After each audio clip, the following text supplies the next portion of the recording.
No instante em que a mão do Dr. Arthur Miller repousou na parte inferior das costas de Sarah, um deslizar lento e possessivo enquanto ela ria com um doador, um tremor percorreu meu corpo. Ele então a puxou para mais perto, sussurrando algo que a fez corar e me lançar um olhar rápido de vergonha. Seu sorriso, porém, permaneceu estampado no rosto enquanto ele erguia o copo, brindando com o meu com um brilho frio e perspicaz nos olhos que prenunciava problemas. Minha vida com Sarah tinha sido um conjunto de expectativas meticulosamente planejadas, um calendário de sucessos. Nossa casa na parte antiga da cidade, com sua varanda espaçosa e carvalhos centenários, parecia um testemunho de planejamento cuidadoso. Meu trabalho como advogado corporativo me dava uma sensação de ordem, um caminho definido através de situações complexas. Sarah, uma cirurgiã brilhante, se movia pelo seu mundo com precisão semelhante, sua mente afiada, suas mãos firmes.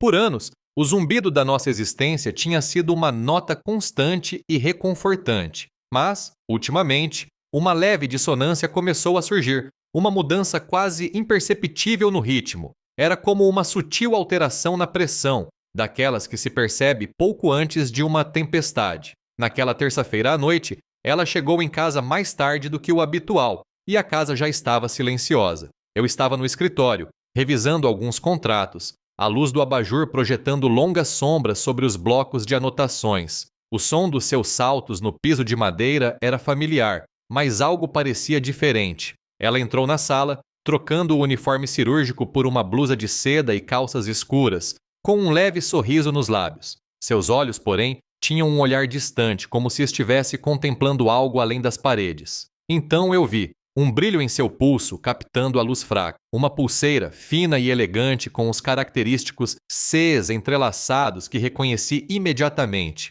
Cartier.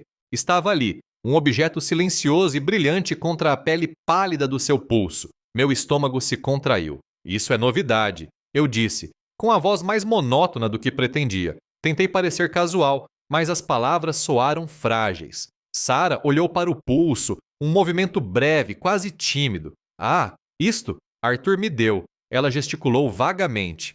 Para o baile de gala, sabe? Para organizar tudo. Meu olhar permaneceu fixo na pulseira. São 6.000, 7.000 por fazer o seu trabalho? Mantive o tom de voz neutro, mas a pergunta era cortante. Não era uma peça qualquer. Era uma declaração de intenções. Ela ergueu o olhar, finalmente encontrando o meu, e logo desviou o olhar para um ponto na parede atrás de mim.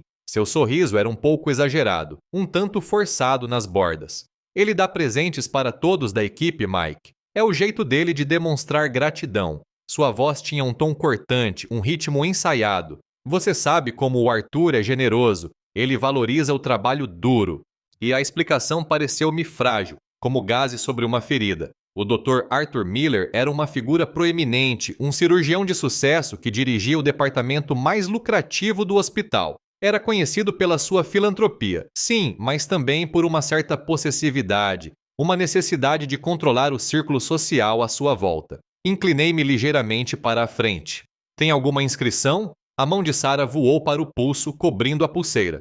Foi um movimento rápido, quase involuntário. Só as iniciais dele, na verdade, murmurou ela, olhando para os sapatos. E uma data, para fins fiscais, sabe? Seus dedos brincaram com o fecho, um hábito nervoso que eu não via há anos. Mais tarde, naquela noite, enquanto ela pensava que eu estava dormindo, ouvi um leve tilintar vindo de sua penteadeira. Na manhã seguinte, encontrei a pulseira enterrada no fundo de sua caixa de joias, aninhada sob um emaranhado de peças de bijuteria antigas que ela não usava desde a faculdade, miçangas de vidro baratas e prata oxidada. Era um sinal de alerta claro, um alarme silencioso soando no silêncio do nosso quarto. A pulseira Cartier foi a primeira, mas não a última. Uma semana depois, apareceu uma pequena caixa azul da Tiffany contendo um delicado par de brincos de diamante. Em seguida, veio a bolsa de grife, uma peça de couro macio em uma cor que ela normalmente não escolheria, um vale-presente para um dia inteiro em um spa, um frasco de perfume caro e intenso,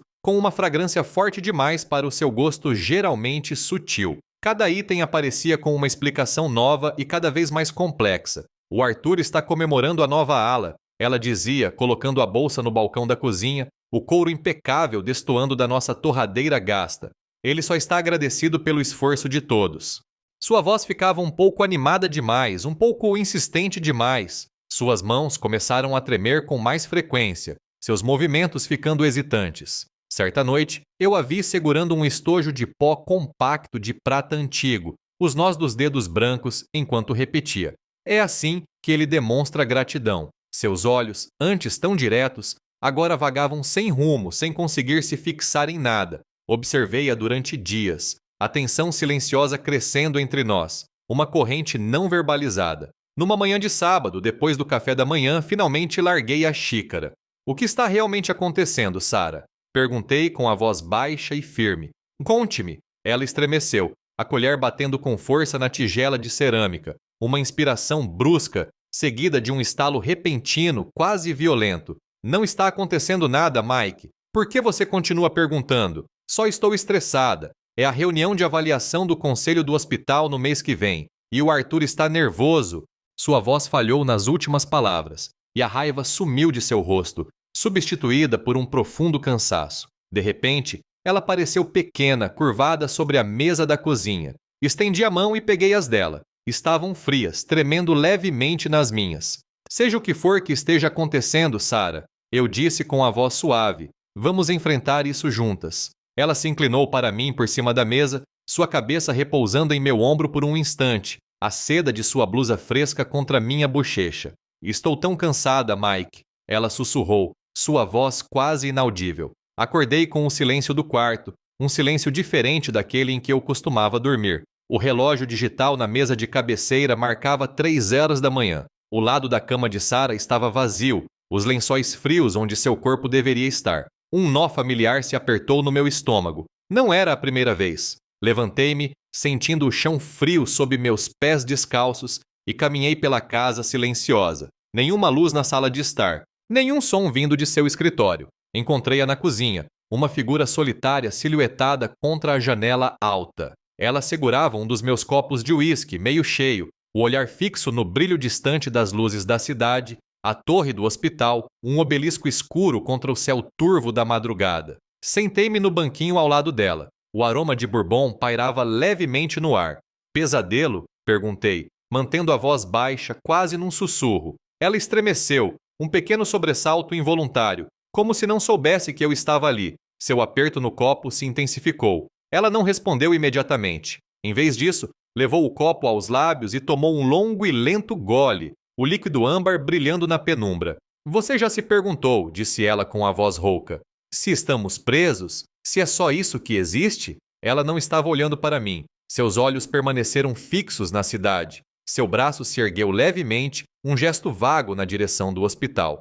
Às vezes sinto que estou me afogando e ninguém consegue ver. As palavras pairavam no silêncio da cozinha, pesadas e frias. Isso era mais do que apenas Miller. Era algo mais profundo, um cansaço que eu não havia realmente reconhecido. Estendi a mão e cobri-a dela, minha palma quente contra sua pele fria.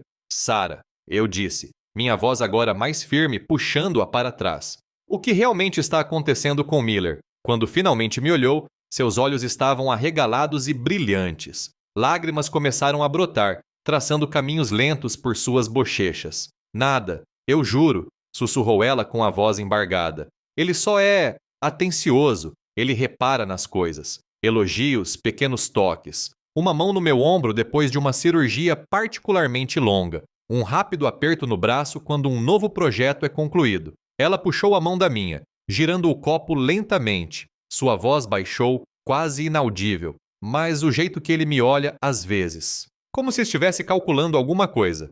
Um arrepio repentino mais frio que o ar da manhã percorreu minhas veias. Ele tentou alguma coisa? Perguntei com a voz embargada. Te tocou de forma inapropriada. Deus me livre, disse ela rápido demais, enfaticamente demais. Balançou a cabeça, um tremor violento percorrendo seu corpo. O Arthur é casado, com a Martha Miller, pelo amor de Deus. Ela está praticamente em todos os conselhos de instituições de caridade do Estado. Deu outro gole de uísque. Ele não tentou nada que eu não pudesse suportar. Descartou a ideia com um gesto de mão, uma indiferença ensaiada. É um risco da profissão, Mike. Cirurgiões que gostam de levar as mãos. Alguns deles acham que são donos do lugar, das pessoas. Eu queria dizer a ela que ela não deveria ter que lidar com nada, que ninguém deveria ter que lidar com isso, mas ela me interrompeu com o maxilar travado. Por favor, disse ela, olhando-me diretamente agora, os olhos vermelhos, mas desafiadores. Eu tenho tudo sob controle. O tremor em sua mão, ao pousar o copo vazio sobre a bancada de granito, atraiu. Ele tilintou suavemente, um som pequeno e desesperado no silêncio. Na manhã seguinte, o cheiro persistente de uísque era apenas um fantasma na cozinha. Liguei para meu antigo colega de quarto da faculdade, Scott Jenkins, residente no St. Jude, o mesmo hospital onde Sarah trabalhava. Ele atendeu no terceiro toque, com a voz ainda rouca de sono. Scott, eu disse, tentando manter a voz calma. É o Mike. Preciso te perguntar uma coisa. Fui direto ao ponto, perguntando sobre o Dr. Arthur Miller. Scott fez uma pausa do outro lado da linha, um momento de reflexão. Miller, disse ele finalmente. Um médico brilhante, sem dúvida. Os melhores do departamento, um completo perfeccionista. Ele pigarreou. Mas, sim, há rumores. Meus nós dos dedos ficaram brancos apertando o telefone com força. Que tipo de boatos? As palavras soaram como lixa na minha garganta. Scott suspirou baixinho. Ele tem um tipo, Mike. Sempre teve. Mulheres inteligentes e atraentes, geralmente em algum cargo subordinado. Enfermeiras, residentes, pessoal administrativo. Ele é bom em fazê-las se sentirem especiais, indispensáveis. E aí, quando as coisas complicam, elas simplesmente desaparecem. Ele fez uma pausa novamente. Lembra da Connie, a enfermeira de uns 2 anos atrás? Ela foi transferida de repente. Correu o boato de que ela fez uma reclamação no RH. Não confirmado, claro. Tudo sempre é confirmado com o Arthur. A imagem de Sarah, copo de uísque na mão, olhando fixamente para as luzes da cidade, tornou-se um ciclo recorrente na minha mente. Passei o fim de semana inteiro sentada no meu escritório, o brilho da tela do computador refletindo meu próprio rosto sombrio, fingindo trabalhar, mas na verdade, apenas lutando contra uma crescente onda de paranoia. As palavras de Scott sobre Miller, sobre rumores e o tipo dele, me atormentavam. O silêncio na casa, um silêncio que antes me parecia paz, agora parecia um sudário. O peso da situação aumentava a cada hora que passava. Eu não conseguia me concentrar nos documentos jurídicos. Minha mente vagava incessantemente para o rosto pálido de Sarah, para o seu sussurro. Estou tão cansada. Eu sabia que precisávamos fugir, nos reconectar, tentar reencontrar as pessoas que costumávamos ser. Vamos dar uma passada em Big Sur, eu disse de repente no domingo à tarde, entrando na sala de estar onde ela folheava uma revista sem muita vontade. Só por uns dias, como nos velhos tempos. Ela ergueu o olhar assustada, e então um sorriso lento se espalhou por seu rosto, algo frágil que transformou suas feições. Sério? Perguntou, com a voz carregada de uma esperança que eu não ouvia há semanas. Sua gratidão era quase patética, uma necessidade desesperada de escapar. A viagem pela Highway 1 foi um bálsamo. O Oceano Pacífico, vasto e indiferente, estendia-se à nossa esquerda com penhascos despencando dramaticamente ao encontro das ondas inquietas. As curvas familiares, o aroma de sal e eucalipto, o sol brilhando na água, tudo exercia sua magia silenciosa. Observei Sarah relaxar no banco do passageiro, os ombros caindo, a tensão na mandíbula diminuindo. Sua mão, apoiada no console entre nós, parecia menos tensa. Fizemos o check-in na nossa pousada favorita, um lugarzinho aconchegante encravado na encosta com vista para as ondas quebrando. Conseguimos até o mesmo quarto da nossa lua de mel. A familiaridade era reconfortante, um tênue fio que nos ligava a um tempo antes de tudo começar a desmoronar. Sarah saiu para a pequena varanda olhando para o azul infinito. Lembra da nossa lua de mel? Perguntou ela, com uma risada genuína, um som que eu nem sabia o quanto sentia falta. Choveu o tempo todo, e nós nem saímos do quarto. A melhor tempestade de todos os tempos. Por um breve instante, ela voltou a ser apenas Sarah. Não a doutora Sarah Peterson, chefe de cirurgia do St. Jude, mas Sarah, minha esposa, com as rugas no canto dos olhos quando sorria. E eu era apenas Mike, antes de Miller. Antes dos presentes caros, dos medos sussurrados e do nó no estômago. Passamos os dias caminhando pelas trilhas sinuosas, com o ar fresco e puro. Comemos frutos do mar frescos em um quiosque com vista para o mar, aquele tipo de lugar onde os guardanapos de papel ficavam encharcados pela condensação dos copos de cerveja. Bebemos vinho local em excesso e assistimos ao pôr do sol pintar o céu em tons de laranja e roxo, um espetáculo vibrante que só a costa do Pacífico poderia proporcionar. Conversamos sobre coisas banais, apenas sobre o ritmo tranquilo de uma vida compartilhada. Naquela noite, depois do jantar, estávamos sentados na varanda novamente, a lua fina como uma lasca acima do oceano escuro. O som das ondas quebrando nas rochas lá embaixo era um ritmo constante e reconfortante. Eu sabia que não podia deixar aquele momento passar, que aquela paz frágil não duraria para sempre. Aquela era a minha chance. Respirei fundo. Sarah, eu disse, minha voz baixa cortando o ar da noite. Preciso te perguntar uma coisa, e preciso que você seja honesta comigo, completamente honesta. Ela enrijeceu ao meu lado, a sutil mudança em sua postura perceptível mesmo no escuro. Ela não se virou para mim, mas senti seu aceno de cabeça. Você tem medo de Arthur Miller? O silêncio que se seguiu prolongou-se, preenchido apenas pelo rugido do oceano. Era um longo silêncio carregado de coisas não ditas. Observei seu perfil, rígido e imóvel. Então, tão suavemente que quase não ouvi por cima das ondas, ela sussurrou. Sim. A palavra foi como um pequeno e afiado fragmento de gelo no meu sangue. Meus piores medos, não ditos e não confirmados, se solidificaram em uma realidade brutal. Ele te ameaçou? Perguntei. Minha voz quase um sussurro, o frio se espalhando pelas minhas veias. Ela finalmente se virou para mim, o rosto pálido sob o fraco luar. Não explicitamente, ele é inteligente demais para isso. Ela se abraçou, como se tivesse sentido um frio repentino, embora o ar da noite estivesse ameno. É mais implícito. Ele menciona como construiu ou destruiu carreiras na área médica, como tem contatos em todos os lugares, em conselhos de hospitais, com doadores, com representantes farmacêuticos. Ele simplesmente me lembra do seu alcance. Isso me soa como uma ameaça. Eu disse, sem rodeios. Ela deu de ombros, um gesto de impotência e desespero.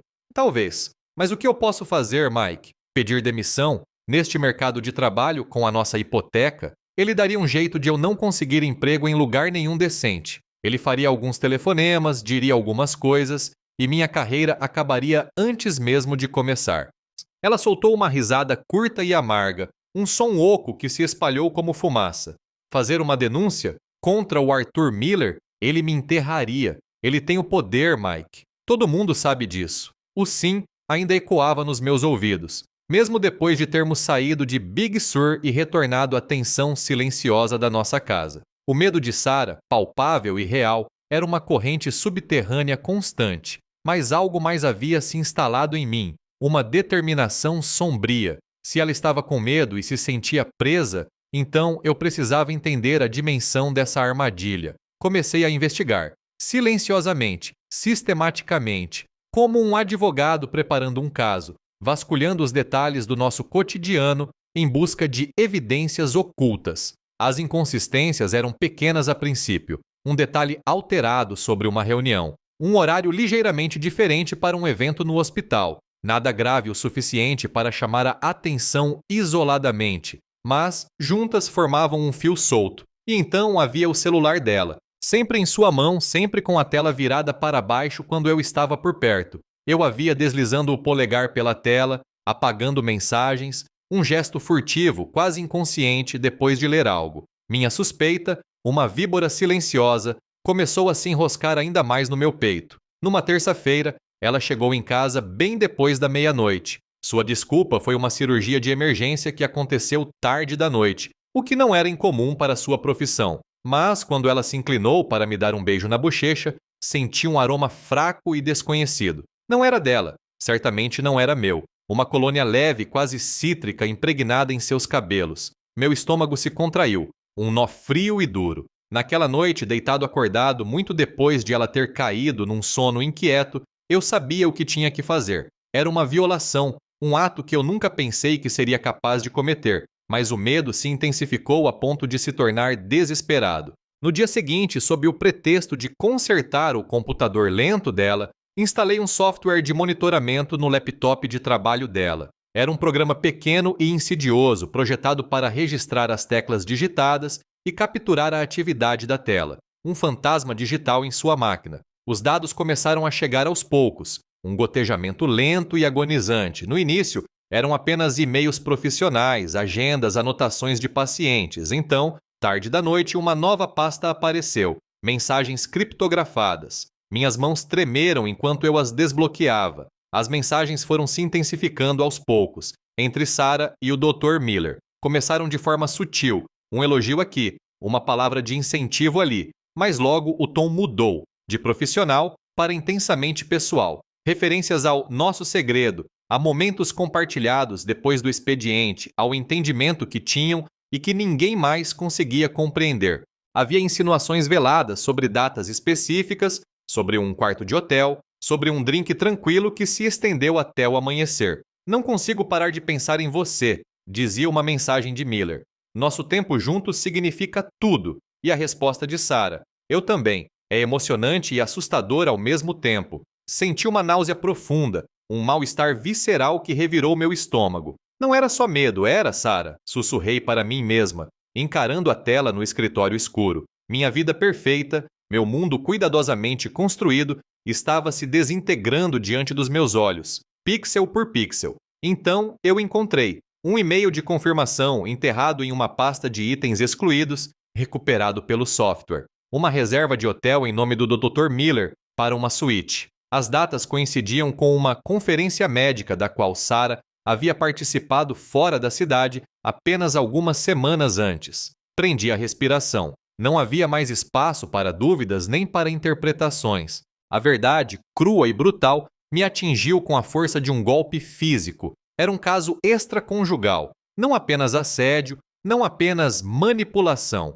Um caso extraconjugal. O realismo frio que eu geralmente abraçava no meu trabalho agora se voltou contra mim, dissecando minha própria vida com precisão cirúrgica. Eu a confrontei naquela noite. As provas estavam sobre a bancada da cozinha, cópias impressas de e-mails, a reserva do hotel. Ela entrou, viu os papéis e seu rosto perdeu toda a cor. Seus olhos, geralmente tão vibrantes, ficaram opacos, vazios. Ela não negou, não podia. Ela desabou completamente, um turbilhão de vergonha e lágrimas. Deslizou até o chão, com a cabeça entre as mãos, o corpo tremendo com soluços convulsivos. Ele me fez sentir especial, Mike, ela disse entre soluços. Ele disse que viu meu potencial, disse que você não entendia minha ambição. As palavras eram como cacos de vidro afiados, cada um cortando mais fundo. Ele sempre esteve lá, sempre ouvindo. Ele me fez sentir importante. Ela confessou a lenta e insidiosa manipulação emocional, como as palavras dele distorceram suas percepções, como a atenção dele lhe pareceu um calor reconfortante no mundo frio e competitivo da medicina. Como, lenta e quase imperceptivelmente, essa manipulação se tornou física. Ela admitiu sua própria vulnerabilidade, sua ambição equivocada que a cegou e a fez acreditar nas mentiras. Uma raiva fria e avassaladora começou a ferver sob a superfície da minha pele, misturando-se a uma dor insuportável que se instalou no fundo do meu peito. Parecia que meu coração estava sendo esmagado em um torno. Como você pôde, Sarah? Perguntei, minha voz rouca, quase um sussurro. Como você pôde fazer isso conosco? Meu mundo, antes tão organizado, havia se reduzido a uma única necessidade ardente, confronto. Após a confissão de Sarah, o ar em nossa casa ficou denso e sufocante. Suas lágrimas, seus apelos por compreensão, pouco significavam para mim diante da traição flagrante. Olhei para ela, olhei de verdade, e vi uma estranha. Disse a ela, com a voz desprovida de emoção, que ela precisava terminar com Miller, agora. Ou eu terminaria. Ela concordou, claro, com a voz trêmula. Prometeu fazer isso, romper os laços, mas vi a hesitação em seus olhos, o medo familiar que a atraíra para a órbita de Miller em primeiro lugar. Tentou adiar, encontrar o momento certo. Eu não podia esperar. A traição doía demais. O trajeto até o Hospital St. Jude foi um borrão. Minhas mãos agarravam o volante, os nós dos dedos brancos, uma fúria fria e concentrada me impulsionando para a frente. Estacionei em local proibido, metade do carro na calçada, e caminhei com passos firmes, passando pela entrada principal, direto para os escritórios da diretoria. Eu conhecia a planta do prédio por ter frequentado galas beneficentes com Sarah durante anos.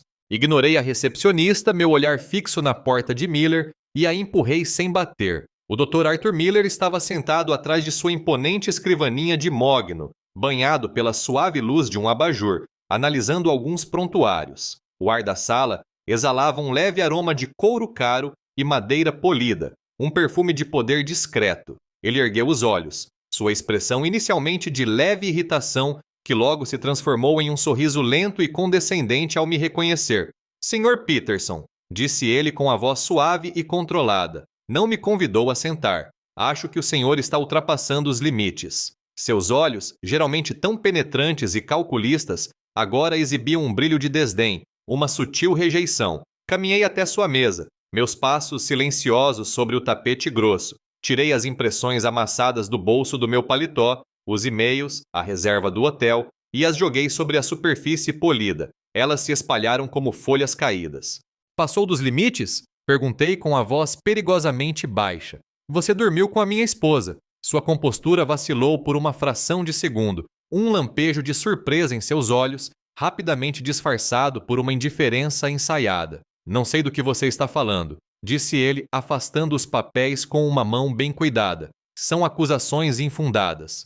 Sem fundamento? Minha voz se elevou, falhando. Não finja, Miller. Nós dois sabemos o que isso significa. O ar crepitou entre nós. A raiva, tão contida dentro de mim, começou a transbordar. Ele se levantou lentamente, um movimento calculado, tentando afirmar sua dominância. O senhor precisa ir embora, Sr. Peterson, disse ele, com a voz agora mais dura, uma ameaça mal contida. Antes que eu chame a segurança. Ligue para eles, rosnei. Ligue para eles depois que eu disser exatamente que tipo de homem você é. Inclinei-me sobre a mesa, cerrando os punhos.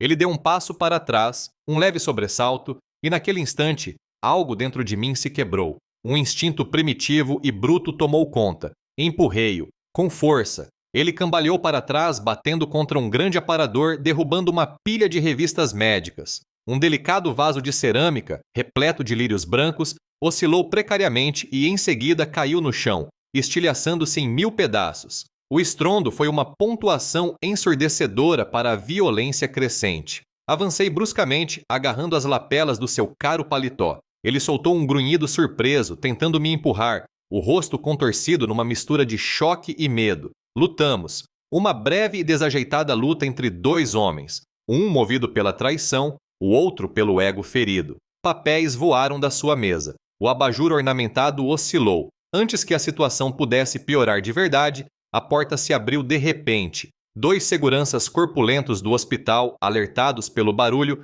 entraram correndo. Agiram com rapidez e eficiência, me puxando de cima de Miller, com as mãos firmes em meus braços. Lutei contra o aperto deles, minha mente um turbilhão de raiva e desespero, mas eles eram mais fortes. Eles me escoltaram para fora do prédio, sob olhares curiosos dos funcionários, até o sol forte da tarde. Minha reputação profissional, tudo o que eu havia construído com tanto cuidado, foi incinerada, consumida em questão de minutos. Mas eu não me importava, não naquele momento. A única coisa que importava era a dor lancinante no meu peito. As consequências foram imediatas. A segurança registrou uma queixa e me disseram que pediriam uma ordem de restrição contra mim. Liguei para o meu escritório, deixando uma mensagem lacônica para o meu sócio-gerente, sabendo que minha carreira na empresa provavelmente havia chegado ao fim. Sarah estava desesperada, com a voz frenética ao telefone, dividida entre as ruínas do seu casamento e um chefe que agora, sem dúvida, a veria como um risco instável. Eu sabia que Miller já estaria distorcendo os fatos, me pintando como um marido instável e ciumento, garantindo que suas próprias transgressões fossem enterradas sob o meu desabafo. Voltei para casa e encontrei um silêncio sepulcral, o ar carregado de acusações não ditas. O vaso que Sarah tanto amava, aquele que combinava com a nossa porcelana de casamento, jazia quebrado no chão. Nossa vida também estava em pedaços. O que você fez, Mike? Sarah sussurrou, o rosto banhado por lágrimas frescas quando entrei. Mas não era só por mim, ou por nós. Era pelo futuro dela. Um futuro que eu acabara de alterar irrevogavelmente. Você pode estar se perguntando como um único ato desesperado pode destruir uma vida inteira. Continue lendo até o final para ver como as escolhas custosas da vida se desenrolam. As consequências do meu confronto com o Dr. Miller foram imediatas e brutais. Na manhã seguinte, um telefonema do sócio-gerente da minha firma confirmou minha suspensão. Conduta antiética, declarou ele, com a voz tensa de decepção. E os problemas legais pendentes. É um risco, Mike. Minha carreira, antes motivo de orgulho, agora jazia em frangalhos, uma ferida auto-infligida. Mas a raiva ainda ardia, uma chama fria e constante que aguçava minha determinação. Eu não deixaria Miller sair impune. Deixei de lado minha carreira arruinada e passei a me concentrar em construir um caso contra Miller. Comecei a reunir todas as provas digitais que tinha, cada e-mail, cada mensagem recuperada, preparando tudo como se fosse para um julgamento. Entrei em contato com um antigo colega, um advogado experiente especializado em casos de má conduta no ambiente de trabalho, e expus os fatos. Os custos seriam astronômicos, mas eu não me importava. O único caminho a seguir era continuar. Sarah, no entanto, era uma história diferente. A exposição do seu caso extraconjugal devastou sua vida profissional como um incêndio florestal. Ela estava atordoada, um fantasma em nossa casa, antes tão vibrante. Inicialmente, ela se mostrou hesitante, até mesmo resistente à minha batalha judicial. Mike, por favor, ela implorou, com a voz rouca de tanto chorar. Acabou. Deixa pra lá. Não podemos sobreviver a isso. Minha carreira já é tudo. Ela temia a ruína profissional completa e absoluta, algo que havia se esforçado a vida inteira para evitar. Sua ambição, antes uma força, agora era uma ferida aberta e exposta. A resposta de Miller foi rápida e brutal. Um contra-ataque calculado de um homem acostumado a conseguir o que quer. Sua poderosa equipe jurídica entrou com um pedido de medida protetiva contra mim, alegando agressão não provocada e assédio.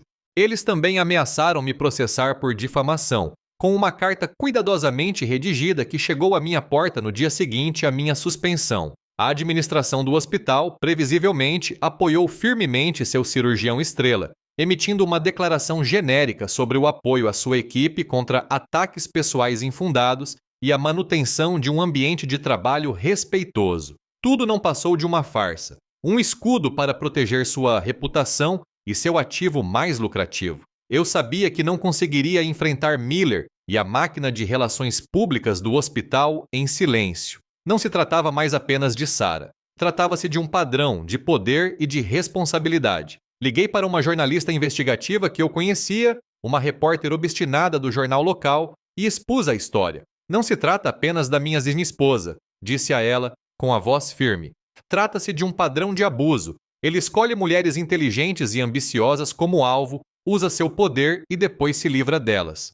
Entreguei a ela as cópias impressas, as evidências e o nome de Connie, a enfermeira que Scott havia mencionado. A história veio à tona 2 dias depois, estampada na primeira página com uma manchete sensacionalista. Isso desencadeou um frenesi na mídia. Os detalhes, cuidadosamente omitidos para proteger a identidade completa de Sarah, mas claros o suficiente para apontar culpados, pintaram o Dr. Miller sob uma luz profundamente negativa. A indignação pública fervilhava, programas de entrevistas repercutiram o caso, e carros de reportagem locais acamparam em frente ao hospital. A esposa de Miller, Martha, sempre a matriarca da sociedade, emitiu uma declaração pública através de sua organização beneficente. Ela defendeu o marido, retratando-me como um indivíduo ressentido e instável, com sede de vingança, um homem movido por ciúme a arruinar a carreira de um médico respeitado. A narrativa era clara. Eu era o agressor, o louco. Em meio à tempestade midiática, o hospital anunciou uma investigação interna, um processo que eu sabia que seria arquitetado para absolver Miller e proteger seus próprios interesses. Era tudo um espetáculo, uma dança cuidadosamente coreografada para apaziguar a opinião pública. A pressão financeira era imensa. Perdi o emprego e as despesas legais se acumulavam. Um peso esmagador sobre nossas hipotecas e sobre nossa hipoteca e nossas economias. Nossa vida, antes confortável, agora era uma caminhada na corda bamba sobre um abismo. Enquanto isso, Sarah tornou-se uma pária no trabalho. Seus colegas, antes amigáveis e respeitosos, agora a olhavam com uma mistura de pena e desprezo. Seu telefone parou de tocar. Suas cirurgias foram redistribuídas. Sua carreira, outrora promissora, estava em ruínas. E a ambição que Miller afirmava compreender agora era motivo de profunda vergonha. O estresse transformou nosso casamento, já frágil, em algo irreconhecível.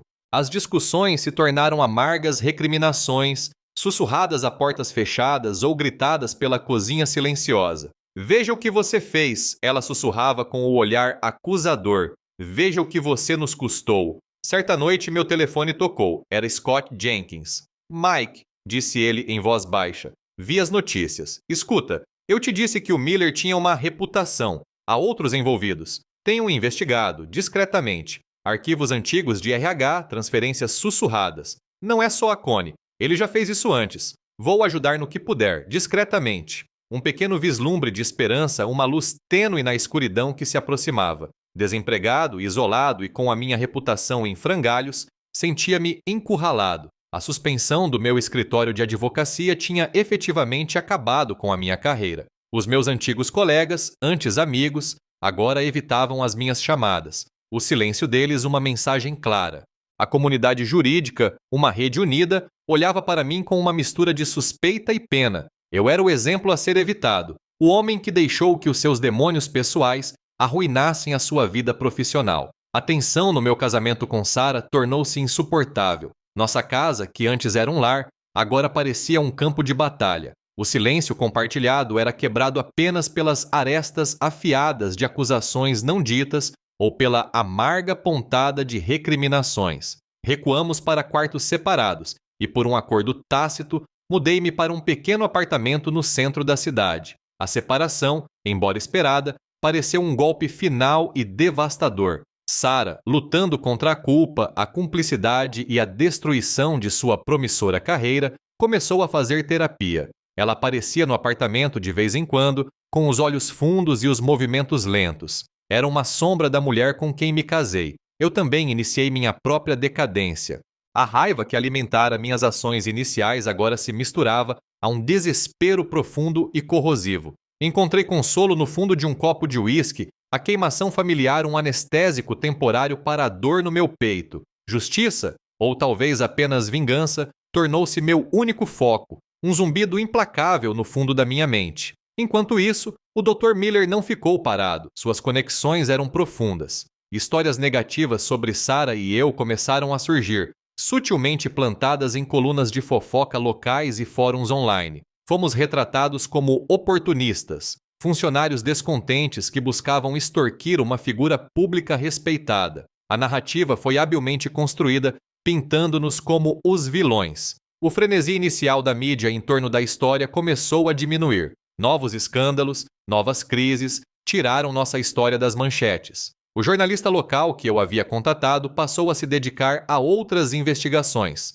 Senti-me cada vez mais sozinha na minha luta, o peso da riqueza e do poder de Miller me oprimindo, ameaçando me esmagar. Houve noites em que fiquei olhando para o teto do meu apartamento vazio, o uísque quente na garganta, pensando em desistir. Qual era o sentido? Ele era poderoso demais, tinha conexões demais. Então, semanas depois da nossa separação, Sarah ligou. Sua voz, quando falava, estava diferente, mais clara, mais forte. Ela explicou que estava fazendo terapia, investigando as camadas de sua culpa e medo. Ela havia refletido bastante sobre Miller, sobre si mesma.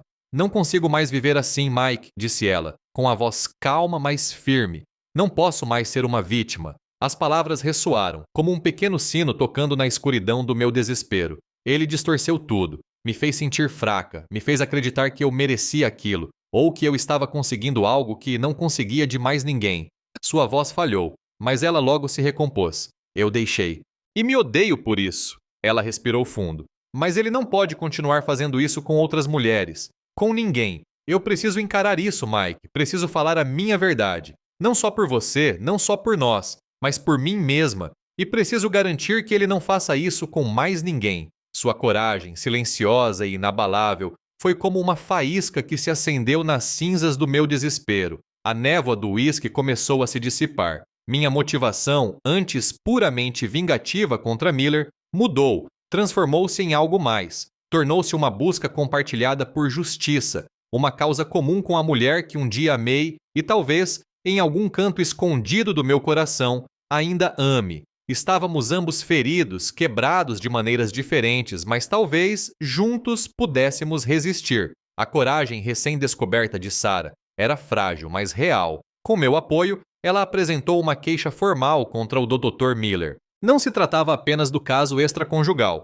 A queixa detalhava a manipulação emocional insidiosa, o abuso de poder e os jogos psicológicos calculados que ele havia praticado. O hospital, já sob renovado escrutínio público devido à tempestade midiática inicial, viu-se incapaz de descartar a queixa com a mesma facilidade desta vez. O conselho, atento à imagem pública, precisava ao menos aparentar levá-la a sério. A equipe jurídica de Miller, no entanto, estava longe de terminar. Suas táticas de intimidação se intensificaram. Eles ameaçaram expor cada erro passado de Sarah, cada inconsistência em sua vida profissional, cada vulnerabilidade pessoal. Tentaram pintá-la como instável, vingativa, uma mulher desprezada em busca de vingança. A parte mais brutal foi o interrogatório. Sarah, sentada em frente ao advogado de Miller, um homem astuto e impassível, foi forçada a reviver os aspectos mais humilhantes de seu caso.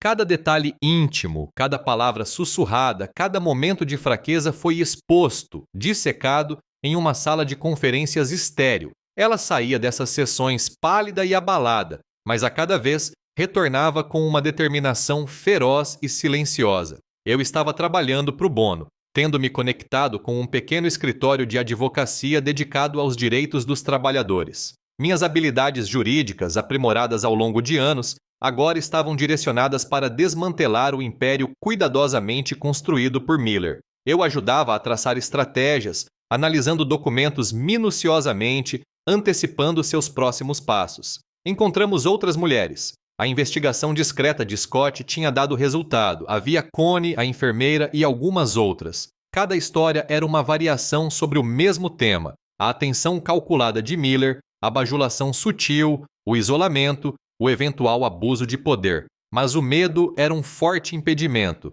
A maioria delas estava com muito medo de se manifestar publicamente, aterrorizada com o alcance de Miller, com a ruína profissional que sabiam que ele poderia causar. Ainda assim, a coragem de Sarah teve um efeito dominó. Uma ex-funcionária, uma auxiliar médica que havia deixado o hospital discretamente anos atrás, entrou em contato. Inspirada pela postura pública de Sarah, ela concordou em fornecer um depoimento anônimo, detalhando um comportamento manipulador semelhante, embora sua história não tivesse chegado a um caso extraconjugal. Foi uma pequena rachadura na armadura de Miller, mas significativa. Miller, sentindo que estava encurralado, fez uma jogada. Seu advogado ofereceu a Sarah uma indenização substancial, uma quantia generosa em dinheiro, em troca da retirada da queixa e da assinatura de um acordo de confidencialidade. Era um suborno, pura e simplesmente, uma tentativa desesperada de silenciá-la. Sarah recusou,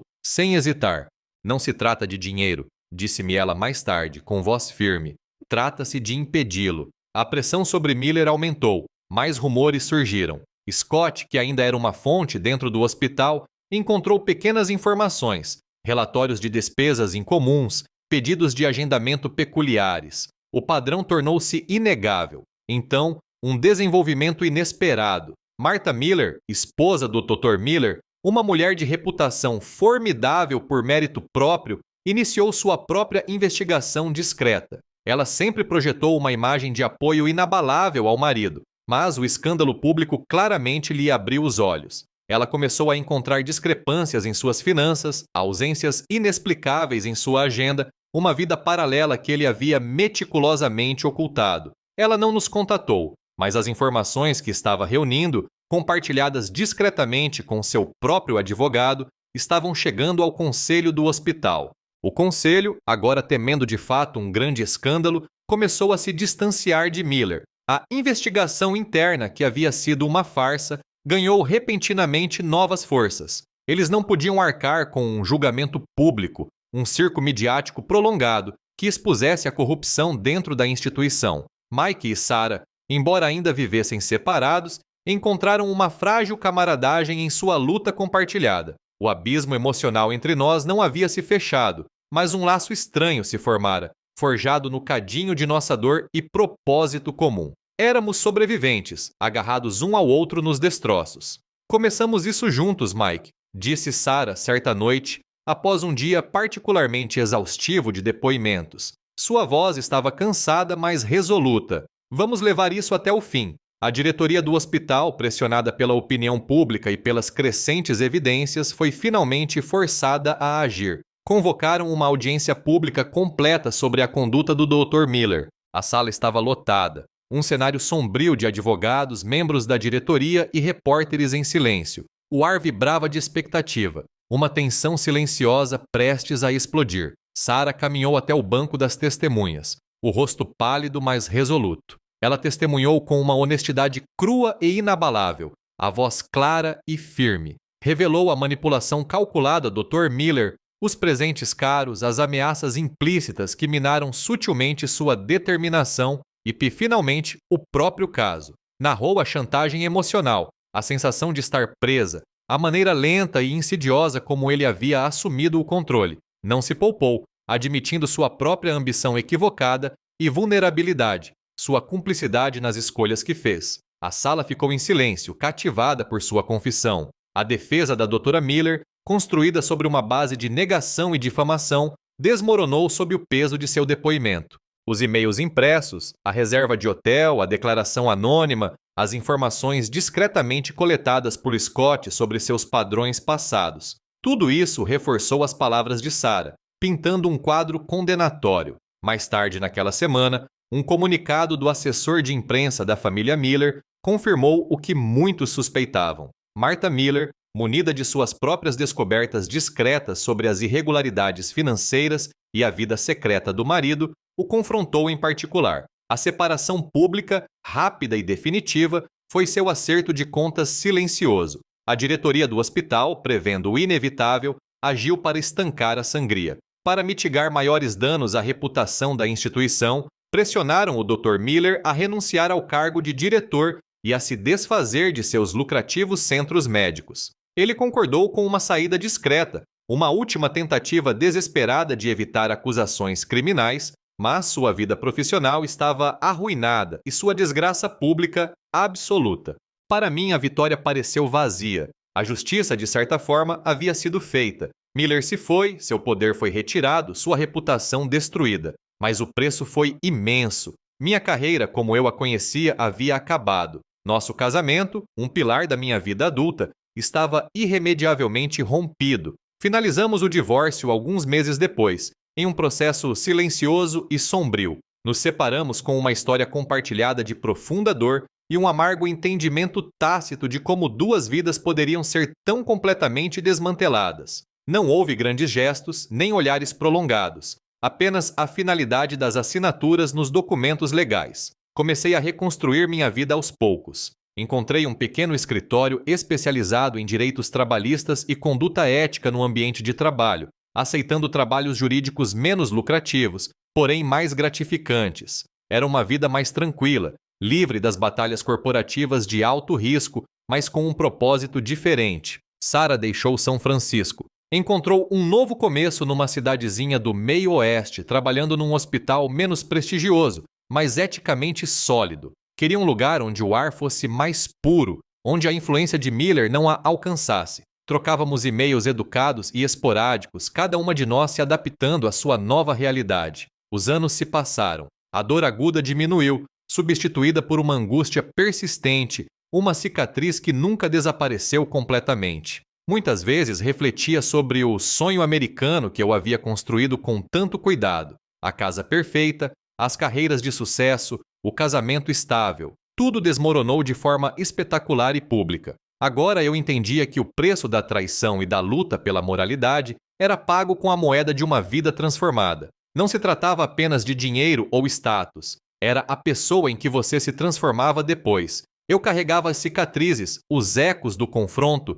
do desmoronamento, da reconstrução, mas também carregava uma força silenciosa, a resiliência de alguém que enfrentou o inferno e, embora transformado para sempre, saiu do outro lado. Às vezes, eu me sentava na minha pequena varanda, observando um pôr do sol simples do meio-oeste pintar o céu em tons de laranja e roxo, uma paz melancólica me envolvendo, a quilômetros e uma vida inteira de distância das luzes cintilantes da área da Bahia e do homem que eu costumava ser. O zumbido suave das cigarras no ar da noite era um ritmo mais delicado e verdadeiro do que aquele que eu havia deixado para trás. O sol, uma bola laranja flamejante, mergulhou no horizonte, projetando longas sombras pelos campos. O ar estava fresco, carregando o aroma de terra úmida e milho ao longe. Era um fim de dia familiar no meio-oeste americano, tranquilo e despretensioso. Minha vida agora era preenchida por esses momentos de paz, tão distantes das luzes cintilantes de São Francisco